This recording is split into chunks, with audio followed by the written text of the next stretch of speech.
absolutely beautiful Leos, and welcome to your horoscope, your final horoscope for 2022, right here in December, where Leo, straight out the gate, let's talk about the signature that is up and available. Now, we are going to light back up in Capricorn season, this 6th house. We got to get this daily routine, the health, the wellness, and sometimes this is going to be about things happened in January of 2022. You revalued that, where we had Venus retrograde in Capricorn. So you're going over the relationships that were happening in your daily routine. And as we've traveled throughout 2022, as we come here, the relationships, the value of things that were happening in your 6th house, maybe even financial decisions in your 6th house are different, and you've got to get Capricornian about it. It is time to accept the passage of time, change the maturity, get a long range goal, plan, structure, and some discipline into your new daily routine,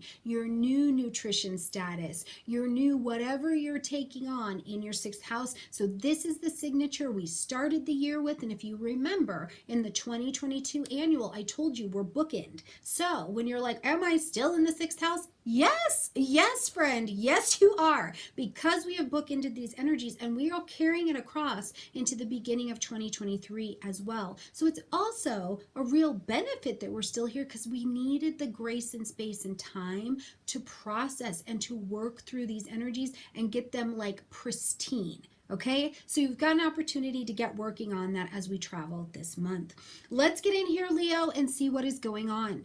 Now, right at the beginning of the month on the 3rd, we've got Neptune coming out of retrograde in the energy of Pisces, where it's been lighting up and working through your 8th house. Now, Neptune, when it is direct, it's the vision, right? This is the vision. This is my ideal, my dream, what I want for myself, how I'd like this to go, but it's not tangible. It's not tangible. It's just the vision, right? And things have to be a vision before we make them tangible. Before a chair was a chair, it was just a vision. And now we got chairs all over the place. Okay, so that's Neptunian energy. But when Neptune goes retrograde, things in that particular area of our life get real concrete, where it's like, hold on, this doesn't match the vision at all, or that vision that I had is not something that I believe in anymore, or I got to get different behaviors, tangible actions, tangible beliefs. I got to change my vibration in order to bring that vision in. So that's exactly what you've been working on in the 8th house, which is joint resources, vulnerability, intimacy, which means you see into me. So the things happening here have been quite personal, from sex, trauma, healing, astrology, joint resources with a partner or another resource you had a loan, taxes, inheritance, death, birth, right? These are all very personal interactions. So as Neptune's been working here, the ideas and ideals that you've had for yourself in this area very much so have changed. It is Pisces energy. So did you find out in June when Neptune came retrograde that you're like, oh, I thought I was going to have a different creative sense around money, and the vision that I have, I don't actually have the skills or the resource to make that happen, so I need to learn. Or vice versa. Did you have a belief that a resource was going to be here for a while and that thing just slipped right on out, and you're like, I got to get creative, but what do I do next? The Neptune retrograde, where reality was very concrete, was helpful to get you established on that footing, creating the new dream, creating the new vision, and the structure to be able to deliver it. So Neptune's direct now, and you've got the opportunity to call that intangible vibration and vision in, but you've also got the skills now to make it happen. As we get to the 6th, we've got Mercury coming into the energy of Capricorn. All right.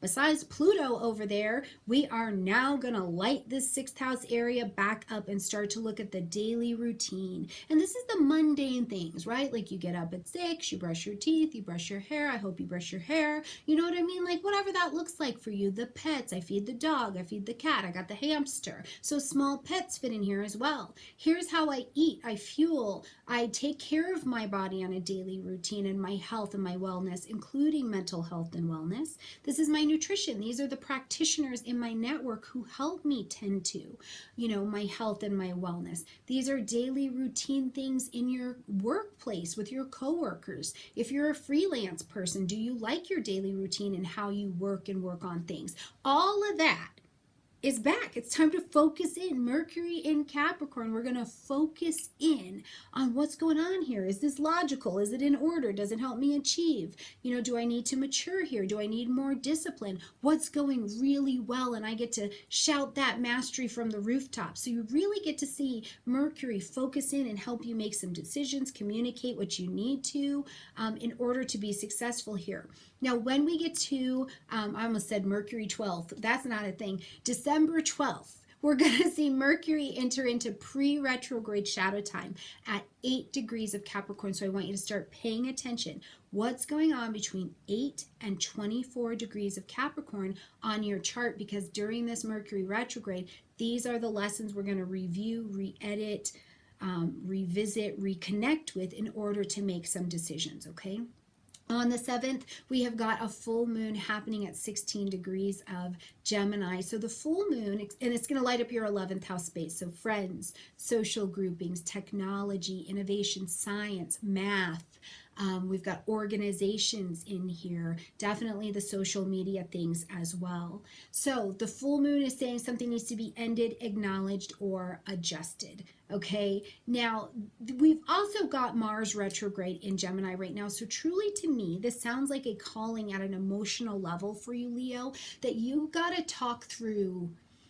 You got to talk through what's going on in this area, or you're communicating, or you're looking for a different strategy, because something about how you've been feeling in this area is like it needs to be finalized. Or maybe you need to dot the I's, cross the T's on a contract in a very social way. Whatever it is, I also think too, if you are not aligned with a tribe that is really supporting you, supporting your learning, supporting your teaching, supporting being a really strong educational influence for you, helping you learn at this next space, helping you communicate at this next space in your life. That Mars in Gemini, you might be getting a new tribe because you're like, this is not working. And it may take the entirety of the Mars retrograde for you to do it, but this moon is lighting you up from the inside out. And when we have an emotional, a deep inner response to something that's going on, that's really when we get busy making changes, right?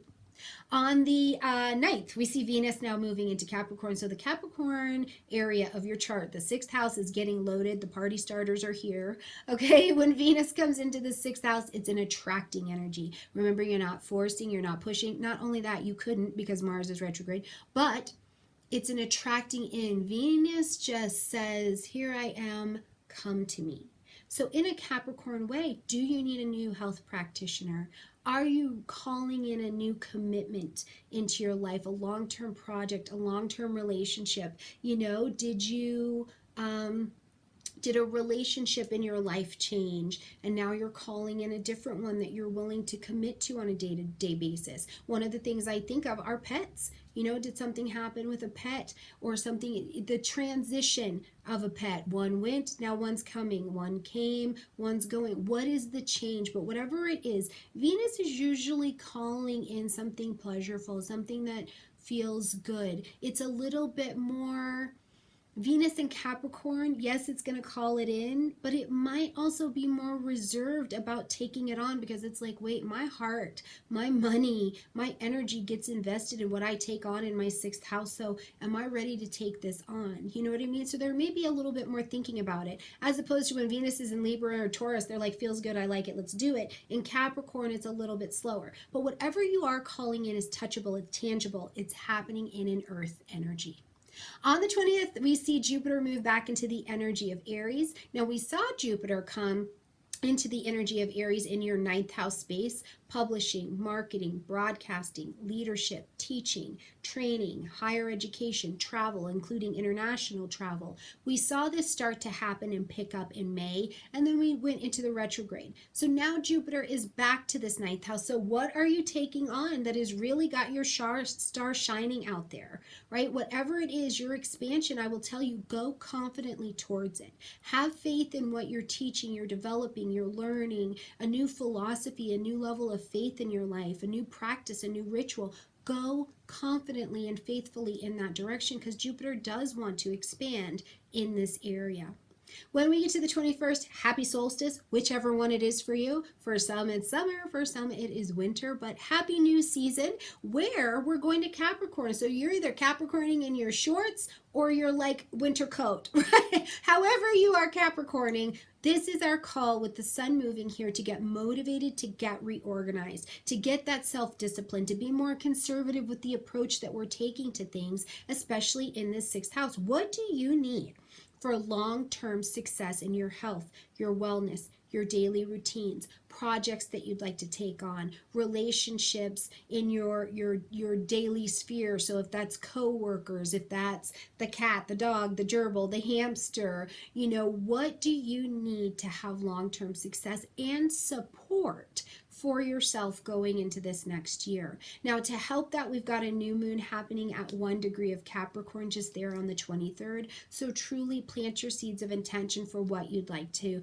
begin. Now, one thing I do want you to keep in mind is that this moon is square that Jupiter in Aries. So yes, new year, new you, but also do not let your plate get overfilled. You do have a new version of you, a new life, but it is unfolding only as quickly as it is. So trying to force your hand by expanding this Jupiter, taking on too many expansions, is going to be hard for you to really be disciplined and be structured. So let your plate be only as much as you can actually eat. Maybe just a tiny one bit more, okay? I'm a Taurus.